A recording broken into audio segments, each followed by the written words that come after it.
지금까지 우리는 원자 또는 분자의 전자 배치 모형을 설명할 때 보어의 모형을 사용했어요. 이렇게? 뭐 이렇게. 분자를 설명할 때도 보어의 원자 모형을 사용했죠. 이렇게? 뭐 또는 이렇게. 굉장히 좋은 모형이에요. 한눈에 굉장히 많은 정보를 알 수 있죠.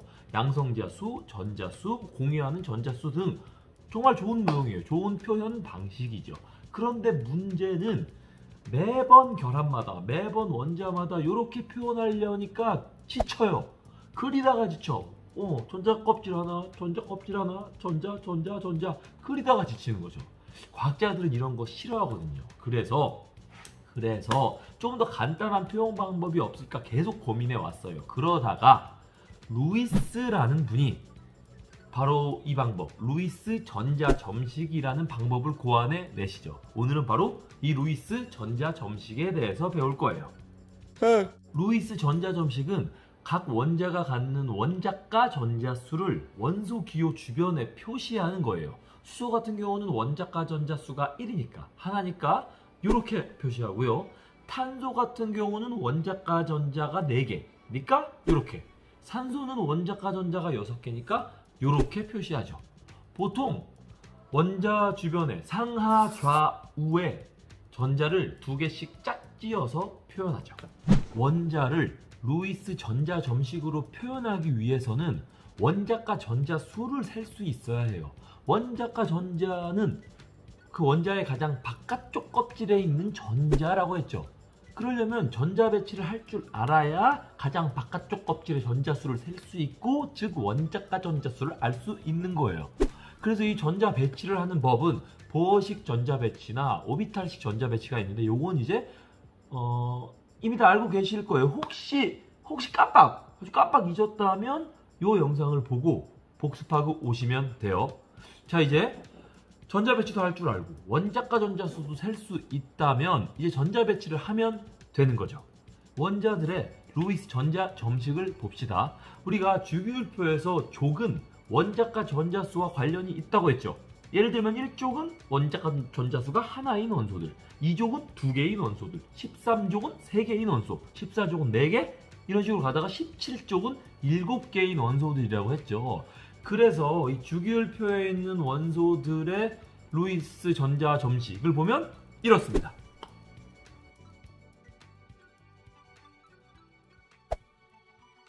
원자들의 루이스 전자 점식을 어떻게 하는지 배웠으니 이번엔 분자들, 즉 공유 결합으로 이루어진 분자들의 루이스 전자 점식을 어떻게 그리는 건지 한번 배워봅시다. 먼저 산소 분자가 만들어지는 과정을 통해서 분자의 루이스 전자 점식이 어떻게 그려지는지, 그리고 공유 결합이 어떤 식으로 표현되는지에 대해서 한번 해볼게요. 산소는 원자가 전자가 몇 개죠? 그렇습니다. 6개입니다. 요렇게 6개죠. 이 6개의 산소는 전자가 몇 개 더 있어야 안정해지죠?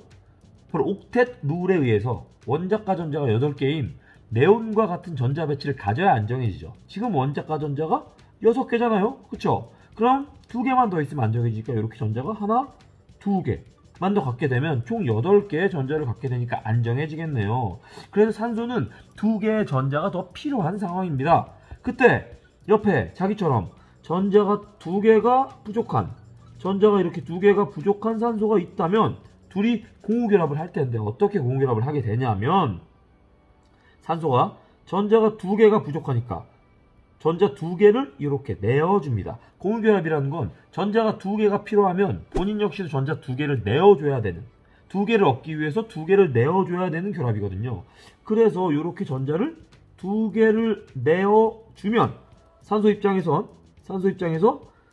요렇게 공유결합을 하나 만들고 또 요렇게 공유결합을 만들어서 2개의 공유결합을 만들어서 공유결합을 하게 되면 요 산소 입장에선 원자가 전자, 이게 전자가 몇 개가 된 거냐면, 가장 바깥쪽 껍질에 전자가 몇 개가 된 거냐면 하나, 둘, 셋, 넷, 다섯, 여섯, 일곱, 8개가 된 거죠. 이 공유결합 덕분에 전자가 8개가 됐습니다. 아주 안정해졌네요.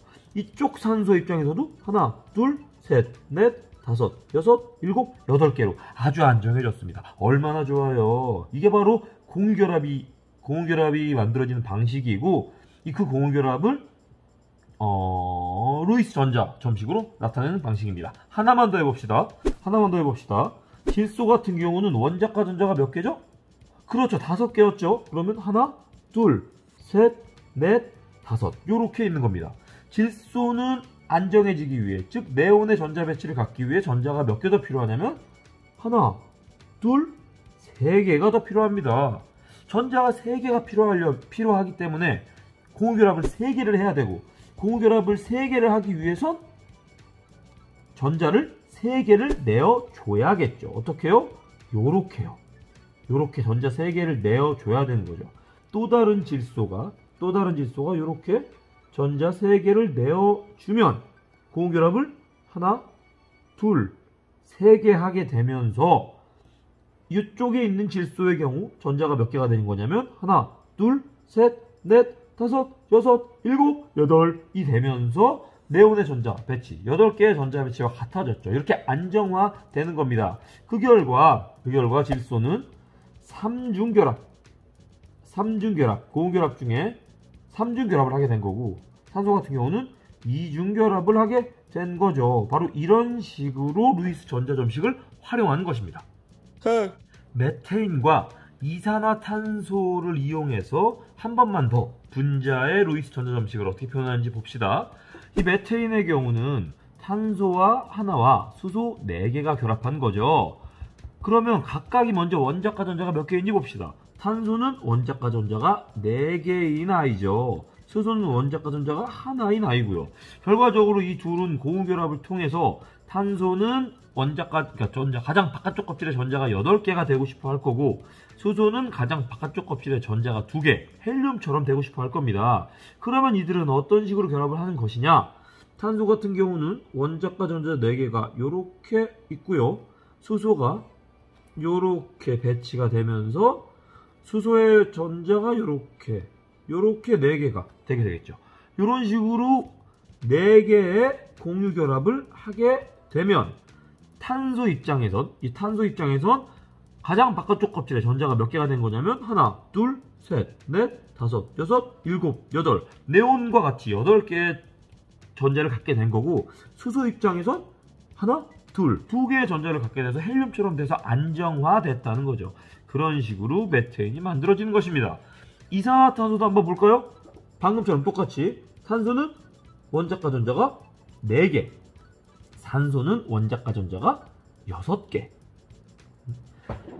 탄소는 공유결합을 4개 해야 되고, 산소는 공유결합을 몇 개 해야죠? 2개 해야 됩니다. 그럼 이 둘은 어떻게 결합할까요?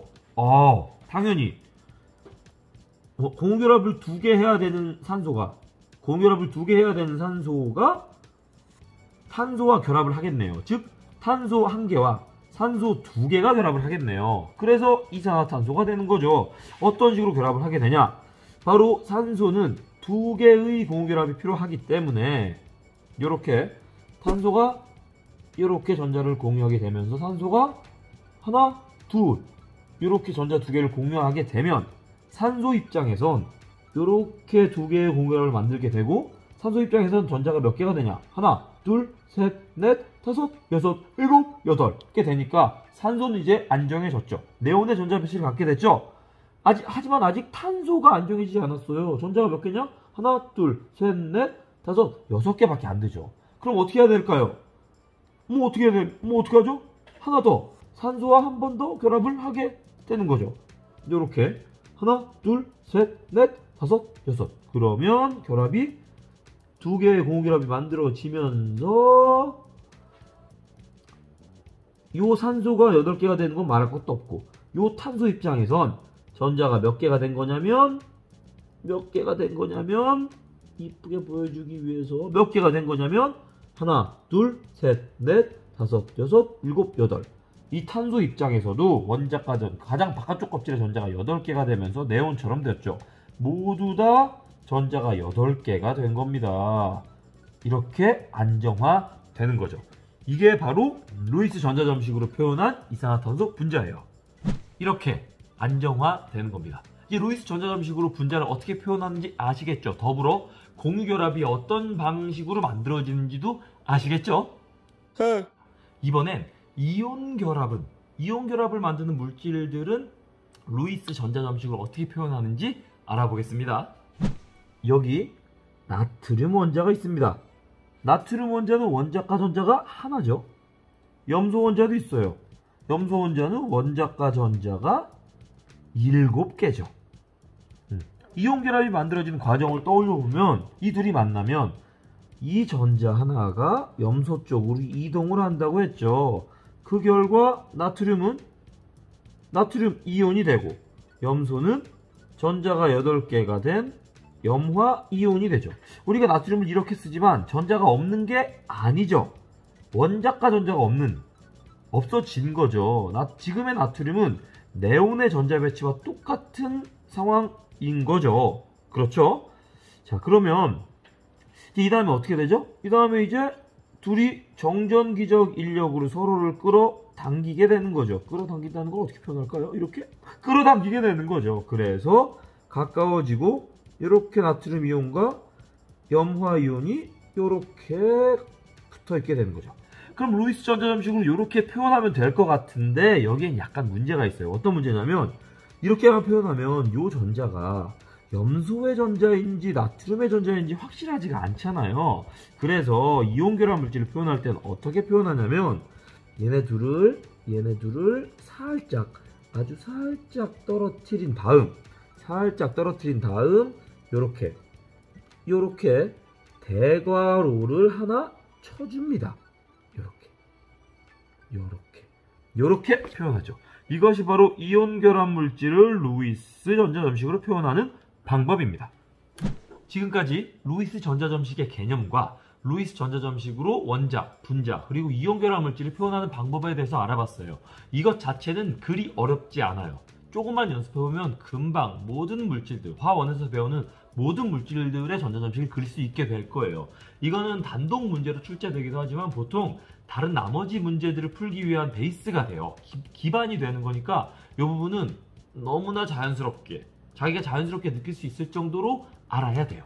사실 연습 몇 번 하면 되니까 학교 와서 열심히 해보면 돼요. 아시겠죠? 이 영상은 여기까지.